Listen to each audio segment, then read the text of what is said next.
So Eric is talking about his mother, sister, and brother are narcissists, and he believes that they are being created through different types of abuse. So generally, yes, it's thought that most narcissists tend to be created in one of two ways, generally through trauma. So generally through some type of abuse or neglect as a child, and that's kind of their defense mechanism, and they form their personality around that defense mechanism.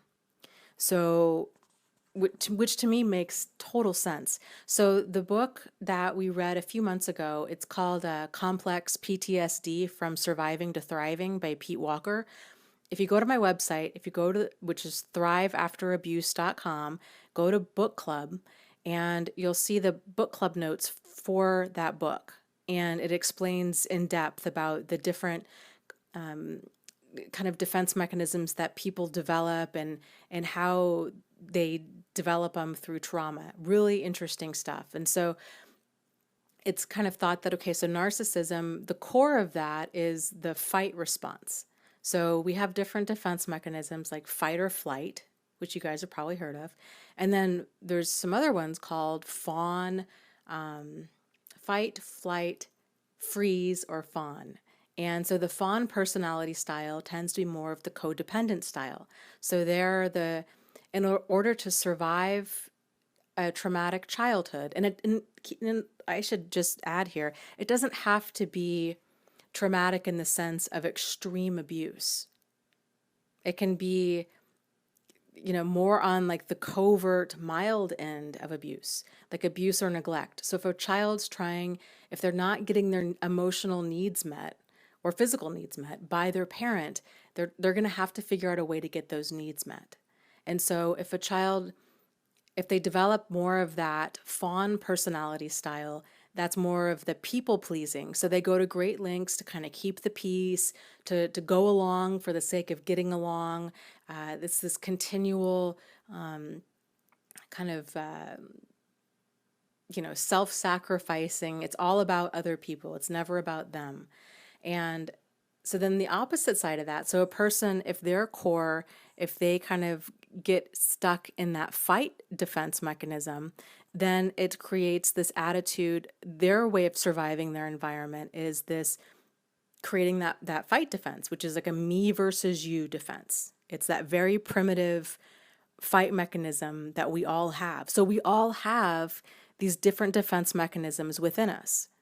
It's part of being not only a human, but kind of being an animal in general. So all animals have these.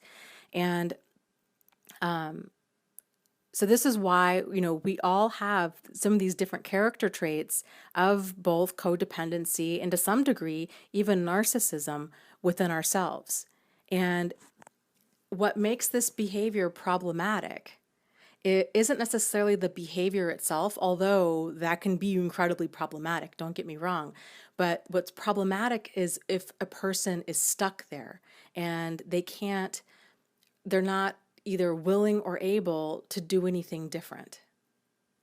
And it's hard. It's hard to get somebody to kind of wake up to the fact that there's a problem. So sort of like with alcoholics, like an alcoholic or an addict, they have to hit rock bottom. They have to experience enough pain in order to be motivated to move forward and change.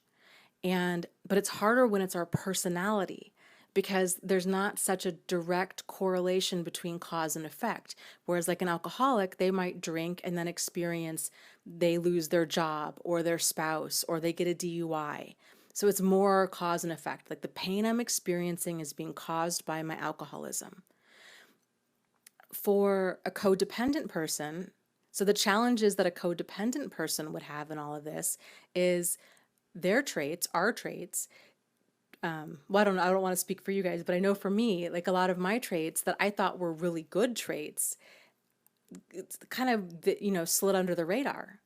Because I was like, well, no, I didn't do anything wrong. I was very kind and compassionate and caring and giving.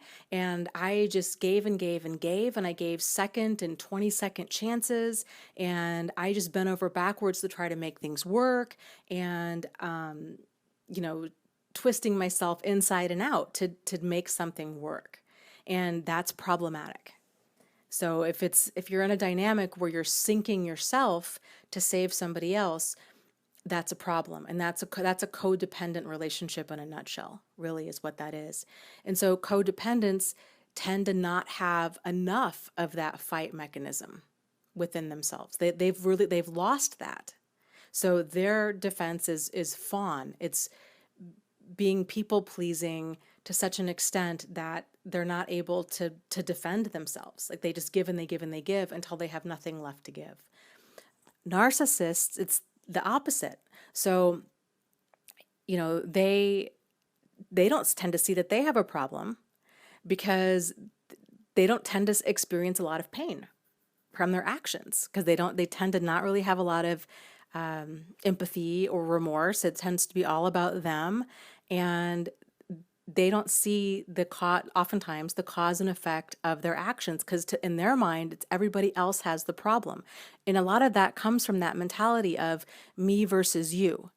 So if a person's always locked in that dynamic of I have to be right and you have to be wrong, they're constantly in that attitude of competition, then it's really hard to get through to them because no matter what you say, they have to make you wrong in order for them to be right. So I think to me, that book just made so much make sense. And when you think about a person's behavior in that kind of context, and you realize it's not, then you kind of realize how challenging change can really be because you're not just talking about stopping a behavior. It's not just, well, I'm going to stop being abusive. Because you're not talking about stopping a behavior, you're basically talking about disabling a defense mechanism, which that's a real big challenge. And it's even a challenge for codependent people. So if you go to CODA groups, which those are worldwide, they're free. It's like Alcoholics Anonymous, but it's for Codependents Anonymous, if you're interested in any of those groups. And it's the same kind of ongoing realizations where people are like talking about healthy boundaries, talking about putting themselves first, dealing with a lot of kind of these realizations of, oh my gosh, I never realized that all of this good behavior that I had was actually really problematic. And it tends to be this ongoing process of aha moments and awakenings and continual readjustments. So it would be like the same thing, just like a narcissist, you can't say, well, you just need to put me first. Like that's not that simple if that person's locked in that defense mechanism. It would be the same thing telling a codependent person, well, you just need to put yourself first. Like it's not easy when your whole life, we've built this person, or at least I have, and I think a lot of us have built this personality around this defense mechanism. So it's kind of like any other trait. How we all do one thing tends to be how we do multiple things because it's our personality. It's how we are across the board. So just like a narcissist, if they're in that attitude of competition, right, which generally comes across as lying, cheating, stealing, or like mismanagement, really kind of immature behavior, manipulation, and abuse, they don't tend to just do that in one way. Like they don't just lie to their spouse.